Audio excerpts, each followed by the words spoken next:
Assalamualaikum warahmatullahi wabarakatuh. Perkenalkan, kami dari kelompok 4, tugas kewirausahaan yaitu untuk mewawancarai seorang teknopreneur muda. Jadi sebelum mewawancarai, kita akan perkenalan diri terlebih dahulu. Yang pertama, saya Rizky Ahmad Hidayat dengan NIM 240103054. Perkenalkan, nama saya Muhammad Abdul Manan dengan NIM 24010303018. Saya Arif Kurnianto dengan akhiran NIM 06.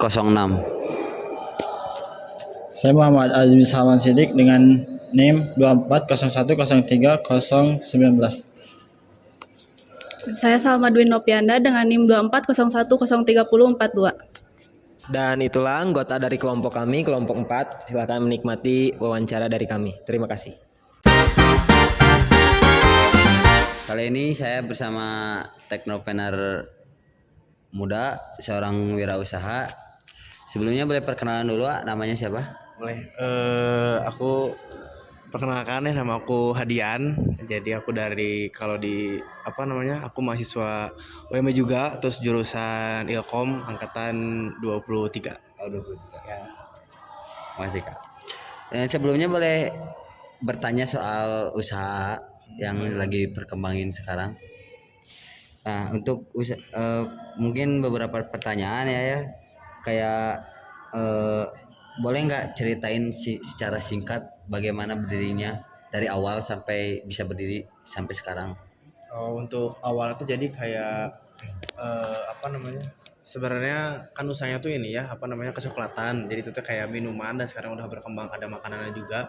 Mungkin awalnya ngelihat tren-tren yang memang sekarang kan makanan minuman lagi digemari lah ya, daripada harus buka usaha clothing yang agak susah persaingannya gitu ya, karena makanan makan selera juga.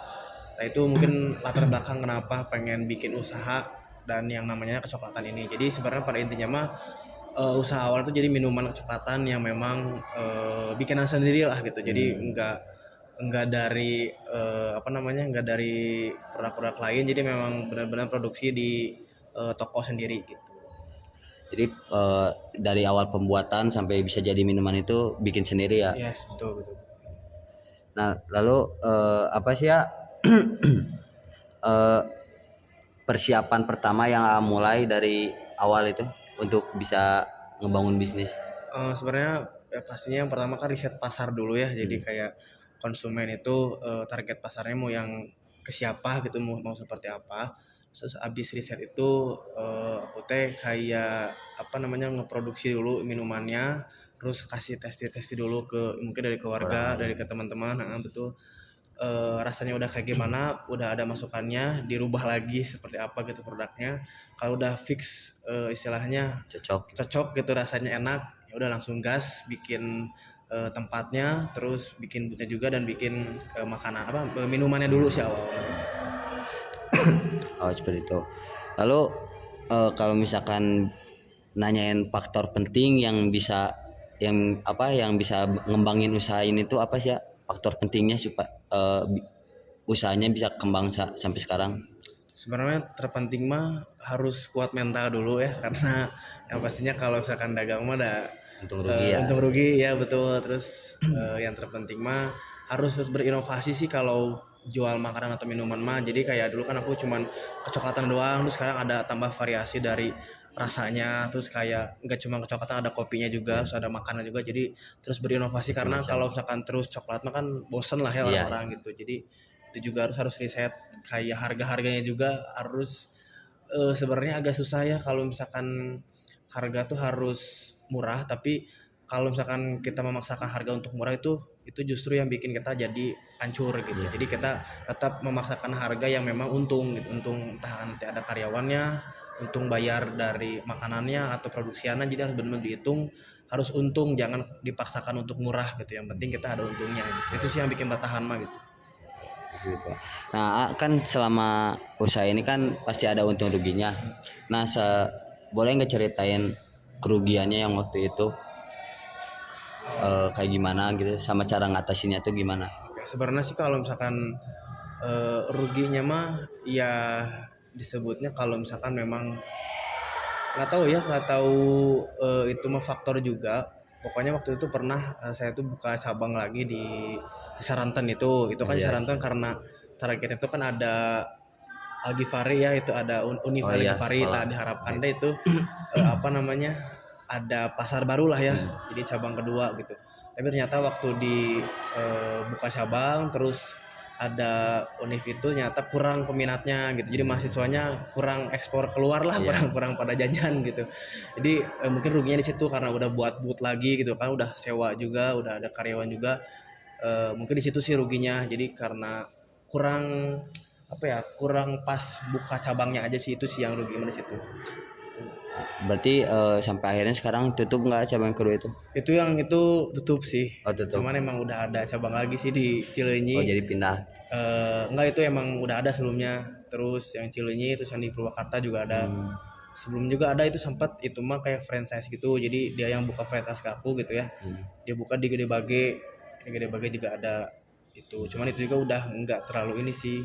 Itu mah karena di franchise jadi dikelolanya sama dia gitu, yang beli Oh, yang franchise lainnya. aku. Nah, terus kan bagaimana sih sistem strategi yang kelola dalam sehari-hari dari mulai produksi, pemasaran hingga pelanggan-pelanggan itu gimana?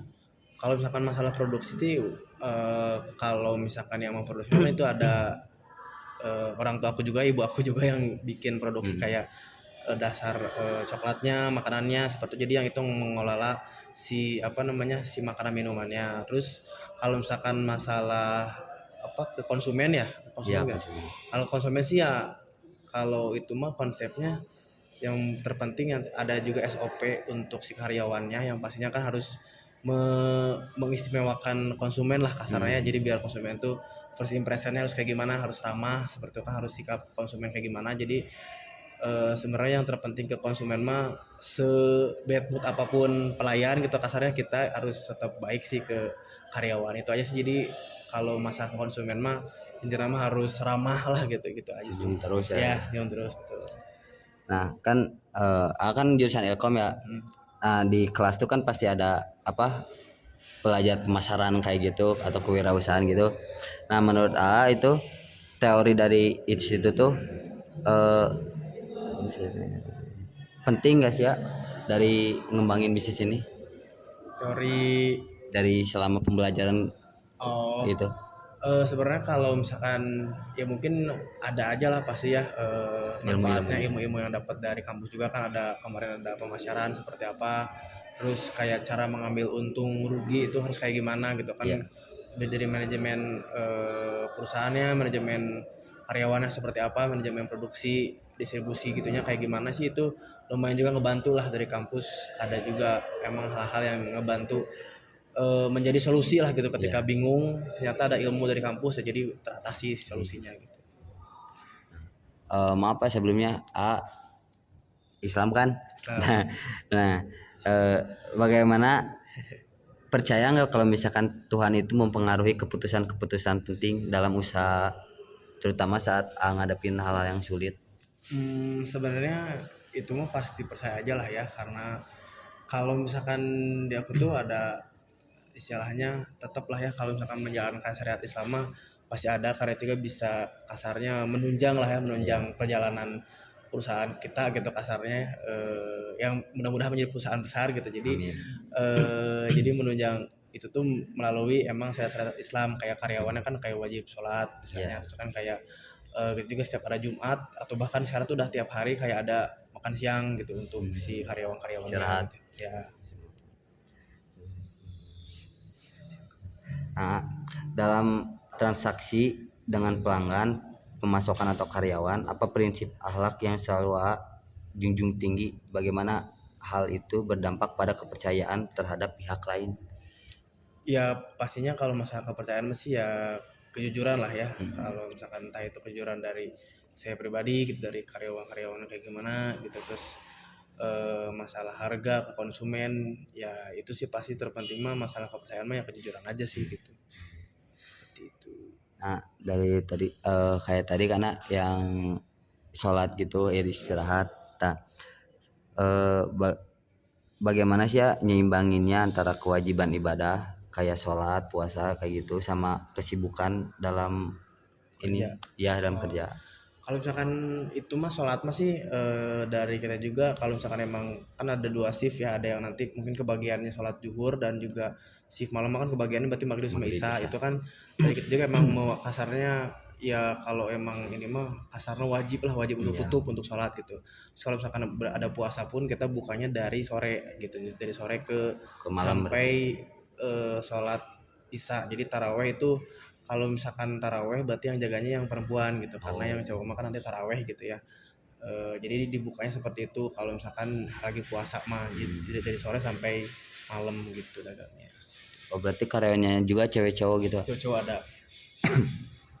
Nah, dari faktor keberhasilan dan kegagalan yang ceritakan tadi, apakah ada hubungannya dengan teori bisnis yang pelajari? Misalnya seperti keberhasilan itu sesuai dengan teori keuntungan bersaing atau kegagalan itu terkait dengan kesalahan dalam perencanaan dari awal gitu. Sebenarnya bisa aja sih kalau masalah teori mah ya. Kalau kita ngomongin teori mah hitungan secara matematika dunianya lah gitu kasarnya. Ya. Secara matematika dunia ya, menurut teori ya pasti ada aja lah. Emang perhitungan untungnya dari yang nyambung ke teori itu, misalkan kerugian yang dihitung dari teori tersebut itu pasti ada aja sih kalau dari aku mah gitu. Nah, untuk terakhir ya, pertanyaan terakhir. Apa sih harapan A ke depannya dengan A-nya berdirikan usaha ini, sama ada nggak pesan-pesan buat orang lain gitu yang mau mulai usaha dari kecil? Oke, ya pasti harapannya mah ya bisa maju lah ya, bisa Lebih kasarnya buka berkembang. ya, lebih berkembang, buka cabang, terus karena juga lumayan lah apa namanya, buka namanya teh apa, lowongan lapangan pekerjaan lah Iya. gitu kasarnya kan lumayan. Kalau misalkan banyak cabang berarti kan banyak juga lapangan pekerjaannya. Terus kalau mungkin untuk pesan-pesannya mah sih, kalau misalkan intinya kalau misalkan kalian dagang mah atau pengen berusaha gitu ya, kalau pengen buka usaha, kalau misalkan dari awal kalian udah tertarik dengan makanan contohnya, itu terus makanan. Jadi jangan makanan hari ini gagal Campur terus berarti. ganti cobain baju misalkan ya. Kalau misalkan gitu nanti kalian gak akan tahu, bakal dari nol terus gitu. Kalau misalkan terus dagang makanan mah, kalian tahu kurangnya apa, diperbaiki lagi gitu. Kalau misalkan ganti ke produk lain itu bakal dari nol lagi. Kalau misalkan ada kegagalan bakal beda urusannya gitu. Jadi harus terus itu kalau misalkan dagang, kalau pengen makanan terus. Berarti harus niatin dari awal dulu ya, Ya, kita pengennya mau apa jualan gitu. apa Ya, gitu. Nah, untuk cabang tuh sekarang ada berapa aja? Alhamdulillah sih kalau sekarang mah ada, ada di Ciwasra di GBI itu, Iya. di Ciwasra, terus ada di Cileunyi, terus di Purwakarta, sama di Sarijadi itu ada. Nah, itu diurusnya semua sama A atau ada yang ngurus di setiap daerah itu? Siap itu mah ada, jadi kita dulu kayak buka franchise gitulah, kayak ya kalau misalkan makanan ya, kalau makanannya suka ada kan ya yang Iya, franchise, jadi yang banyak franchise. gitu. Nah jadi mereka tuh beli produknya ke kita gitu, jadi mereka sendiri yang Yang kasarnya jualnya. ya. Kalau misalkan di Cileunyi, kalau misalkan sudah jadi gitu kan berarti istilahnya mereka ownernya gitu. Jadi mereka pemasoknya dari kita, beli dari sini, dari pusatnya tuh di Ciwasra di GBI Oh, pusatnya. ya.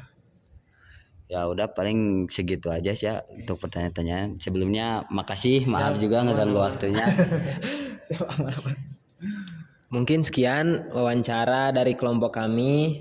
Untuk selanjutnya adalah sesi pengeditan dan pembuatan PPP, serta yang terakhir yaitu presentasi. Oke, sekian. Terima kasih untuk perhatiannya. Assalamualaikum warahmatullahi wabarakatuh. Waalaikumsalam warahmatullahi wabarakatuh.